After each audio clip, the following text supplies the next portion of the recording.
On avait prévu effectivement de faire cette partie accueil à l'extérieur. On comprendrait aisément pourquoi on a choisi de le faire à l'intérieur.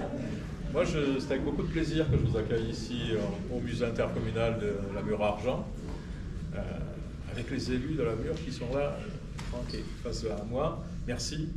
Merci. Et puis aux côtés de l'artiste, Mathias Poisson, que je salue. C'est important pour la communauté de communes de pouvoir avoir ce type d'exposition, mais avoir ce travail qui date, et je crois que c'est une première. Alors, première fois qu'on accueille un artiste plasticien sur la communauté de communes en résidence, donc c'est une première pour nous.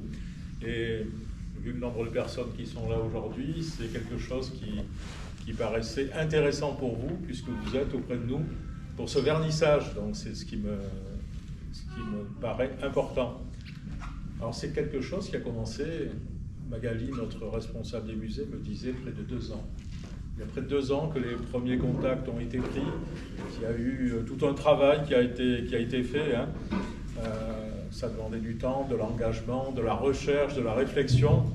Et puis pour arriver sur une immersion sur le territoire, pendant 5 semaines, un peu à travers les vallées, à travers les villages de ce territoire. Et je sais que tu as été accueilli par certaines personnes qui sont par là. Il y avait notamment l'homme des grottes, mais pas que. Il est là. Et je crois que c'était intéressant. Et ces années qui ont passé, donc tu allais à la découverte des vallées, des différents chemins, de tout ce qu'on peut, et puis des habitants. Et c'est ce qui était important pour nous. Alors moi, je dois dire que, personnellement, mais j'avais un peu de mal à trouver entre l'idée qui nous avait séduit, en disant oui, c'est une idée qui est intéressante, mais comment on arrive au bout? Et comment on arrivait à l'exposition qui est présentée ici? Mais je ne sais pas si toi-même tu savais comment tu allais arriver. J'en suis pas sûr. Mais chapeau. Chapeau, c'est quelque chose qui m'a scotché. Je trouve que les résultats sont intéressants et j'écoutais les commentaires de certains des habitants de ce territoire qui disaient c'est chez moi, je connais. Donc il y avait ce rapport, cette identité un peu qui était recherchée et que vous avez retrouvé à travers toute cette exposition. Je crois que Mathias va vous expliquer un petit peu tout son travail, tout ce qu'il a fait, ça me paraît important pour le retracer dans l'exposition. Pour nous, communauté de communes, ce travail-là, ça correspond un petit peu à la thématique qu'on avait choisie. Chaque année, on choisit en matière culturelle une thématique. Cette année, c'était le son. Et le son, on va retrouver une série d'éléments dans cette exposition, mais pas que. Et on aura, au mois de juillet, 3 journées du mois de juillet, on aura un orchestre, c'est le point d'orgue un petit peu de toutes ces manifestations, Philharmonie de Nantes, qui va venir organiser 3 concerts qui seront à destination de toute la population, à Notes, à Saint-André, à Castellane, et qui est la suite et le point d'orgue finalement du travail qui a été fait tout au long de l'année, et notamment avec les scolaires dans ce territoire, mais avec les écoles de musique, mais avec les associations, et donc on aura ce résultat-là qui sera donné cet été. Et puis dernière chose que je veux vous dire, pour laisser l'importance et Mathias et personne d'autre ici, c'est vous dire que les élus ont pris la décision à partir du mois de juin, du 1er juin, que les 2 musées intercommunaux, c'est-à-dire la minoterie, ici bien évidemment, et le musée de la distillerie à Varennes, seront gratuits. Il l'était déjà pour les scolaires, notamment, il était déjà pour certaines manifestations, et ces 2 musées seront gratuits tout au long de l'année pour tous les habitants du territoire et tous les touristes. Et donc c'est aussi un moyen d'aller vers la culture et de trouver cette solution-là. Voilà, moi je ne vais pas être plus long, encore te remercier pour tout ce travail, pour tout ce qui a été fait. Et puis, mais je crois que la récompense, elle est là. Mais tu vas expliquer tout ça. Merci, merci beaucoup Mathias. Merci.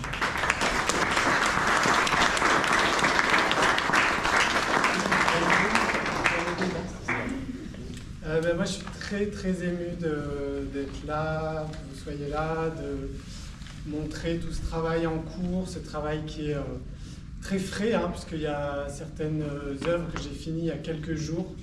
Juste le matin du jour où on a chargé le camion, j'étais encore en train de fignoler les œuvres après plusieurs semaines de maturation, d'expérience, de test. C'est vrai que j'ai pas l'habitude de faire des si grands formats avec autant d'encre. D'habitude, je fais plutôt des choses peut-être un peu comme ça, un peu plus cartographiques et un peu plus épurées, ou en tout cas avec du vide. Et là, j'ai cherché avec cette traduction du son, comment faire exister le son dans mes dessins. Et ce qui m'est venu souvent, c'était les laisser en réserve, laisser le son blanc. Ou en tout cas, quand j'ai commencé à peindre et à dessiner mes cartes, j'avais besoin de leur laisser une place de vide, que j'ai quand même rempli petit à petit pour voir ce que ça fait, et que j'ai essayé de donner des textures à ces sons sur lesquels j'ai enquêté depuis au moins 1 an. Oui, le projet a commencé il y a 2 ans, mais je suis venu il y a à peu près 1 an, la première fois, rencontrer la minoterie, l'équipe, commencer à prendre des contacts pour avoir un peu des pistes et me diriger vers des personnes ou des lieux où il y a des sons à décrire, à comprendre, à écouter. Donc il y a j'ai rencontré beaucoup de personnes autour de l'écologie, des personnes qui savent entendre les espèces animales, qui savent les décrire, qui savent les enregistrer, les nommer, les qualifier. Voilà, j'ai trouvé très intéressant d'écouter un écologue me parler des stridulations des criquets et des grillons. D'habitude, j'entends bien sûr ces êtres faire leur chant, mais là d'un coup ça devenait très précis. Pourquoi ils chantent là le matin, le soir, quels sont les différents types de musicalité de ces animaux. Et donc j'ai enquêté comme ça, en dérivant. J'ai pas une approche très scientifique, je me laisse guider par les rencontres. J'ai rencontré en effet Pierre qui est là et qui m'a guidé dans plusieurs grottes, et on a pu aller comme ça chercher des sons au fond des grottes, des sons de gouttes d'eau. C'est très ténu, c'est très fin, et on reste comme ça dans une grotte noire pour écouter le bruissement des courants d'air, le passage d'une chauve-souris de temps en temps, ou quelques gouttes qui ploquent en silence dans le noir. J'ai pu comme ça multiplier les expériences. Alors, vol en parapente avec François en biplace, essayer de comprendre les sonorités dans l'espace quand on se déplace dans le ciel, ou bien rencontrer une habitante de Barème qui était enfant à la gare de Barème, et qui me racontait ses souvenirs d'enfance. Son père était chef de gare et elle écoutait les trains, et c'était une autre époque. Donc tout ça, j'ai essayé de le transcrire de manière un petit peu abstraite, enfin non, c'est assez figuratif, mais sans forcément que ce soit exhaustif. J'ai essayé de mettre un peu toutes ces touches de son, et vous verrez que je les représente de manière assez variée parce que je suis en pleine expérimentation. J'ai pas décidé vraiment comment représenter les sons, et c'est plutôt chaque page, chaque feuille où je me dis ah ben tiens, là je vais m'arrêter là. Parfois je me dis ah ben je continue, je mets un peu de texture, un peu de couleur. Alors les couleurs, justement les couleurs qu'on voit dans ces œuvres, en fait ce sont uniquement des couleurs que j'ai fabriquées avec des encres végétales, avec des végétaux que j'ai glanés ici sur le terrain. Donc toutes les couleurs qui sont là sur ces encres, ce sont des jus d'ortie, de baies de Troène, de fleurs de forsythia, des plantes que vous connaissez tous et toutes, qui sont là dans les bords de route et les jardins.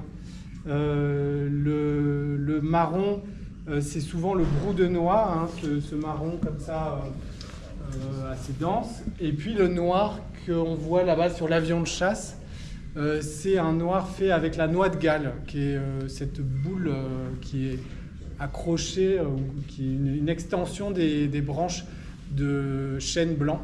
C'est un insecte qui vient piquer l'écorce du chêne, et puis ça fait une sorte de verrue, d'excroissance, une gale. Et cette gale est remplie de tanins. Et quand je fais un jus de ce tanin, que je fais macérer quelques jours, et puis que je fais bouillir, et puis après que je filtre, j'ai un jus marron, mais si dedans je rajoute un peu de vinaigre et des clous rouillés, il devient noir. Voilà. Pour être un peu chimiste et écologiste. Voilà. Mais donc cette exposition, elle a une particularité. Là, on a coupé le son. C'est une exposition qui a aussi toute une dimension sonore et immersive, puisque durant mes promenades, j'ai enregistré avec mon matériel, j'ai enregistré des sons, zoomé, demandé à des personnes de me raconter ou de me répéter ce qu'ils m'avaient dit pour pouvoir l'enregistrer. Et puis, on a travaillé avec Chloé, qui est là, Chloé Gilbert, qui est créatrice sonore. Et donc, je lui ai confié ces sons, on a beaucoup discuté de comment on allait spatialiser l'espace. Elle a créé une bande-son à 6 pistes, c'est-à-dire que chaque enceinte raconte quelque chose de différent.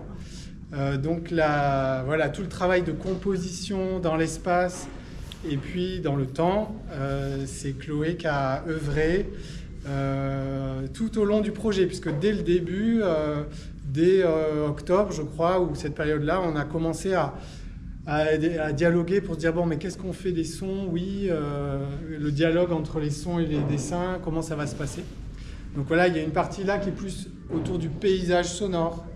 La partie qui est là, c'est plus autour des voix des personnes que j'ai rencontrées, des interviews, des paroles autour de l'écoute, des gens qui me parlent de comment ils écoutent les choses.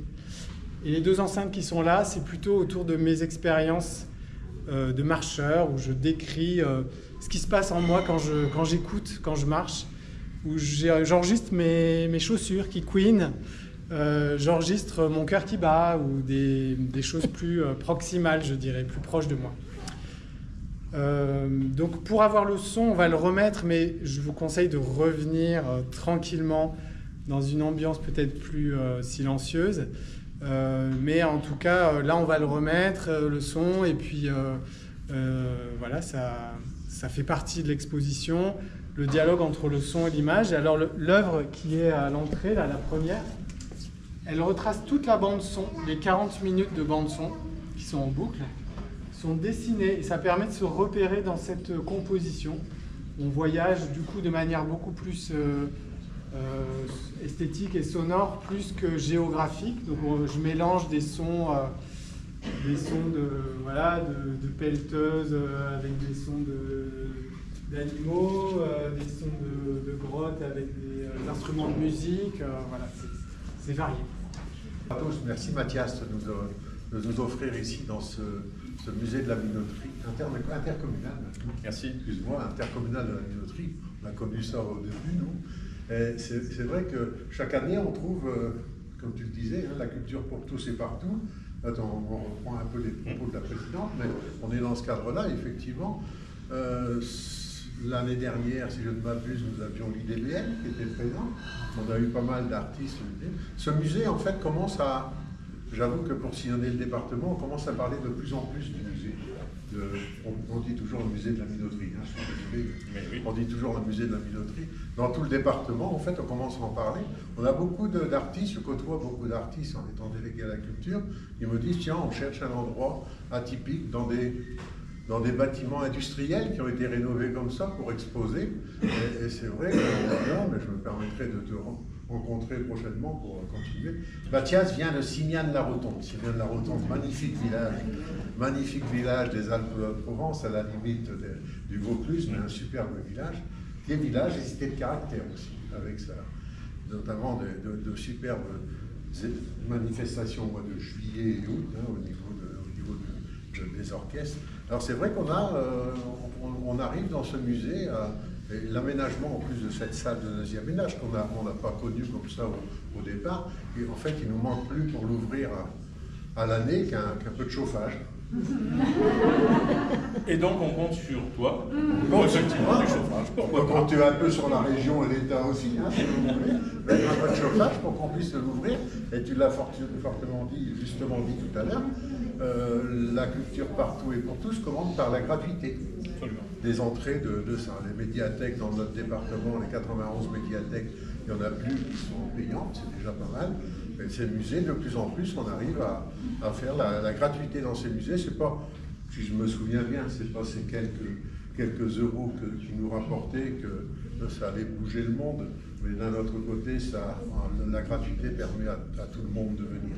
Et c'est d'autant mieux. Et félicite d'avoir pris cette décision dans ce cadre-là.